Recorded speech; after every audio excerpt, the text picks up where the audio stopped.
In today's video, I'm going to teach you how to find a missing folder in Outlook. If a folder seems to have disappeared, it's often just hidden, collapsed, or filtered out, so we'll walk through a clean, reliable process to bring it back into view. Start by revealing everything in your mailbox. In the left navigation pane, click the small arrows next to your inbox or your email account name to expand any nested or hidden subfolders.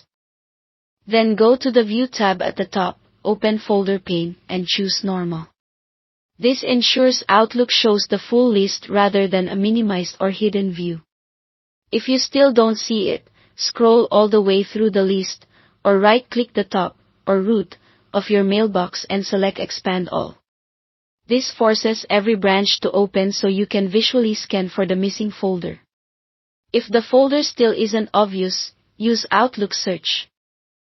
Click in the top search bar, or press Ctrl-E or Alt-Q, and type a keyword from an email you know was inside that folder, maybe a sender, a subject word, or a unique phrase. When the results appear, look at the In Folder column to pinpoint exactly where those emails live. That folder name tells you the folder's location, even if it's buried several levels down. Once you've identified it, navigate straight to that folder from the results so you can see everything in context. For more precise control, open Advanced Find from Search Tools.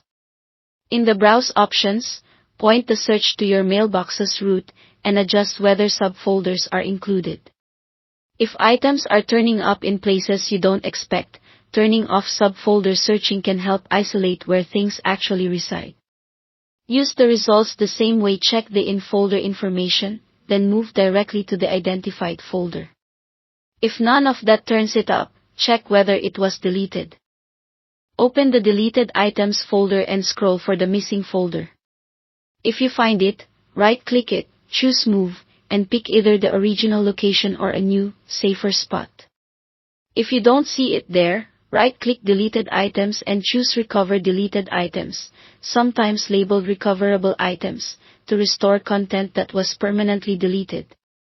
Select what you need and recover it back into your mailbox. If you're using Outlook on the web, follow the same idea in the Trash folder. That's it. Thanks for watching.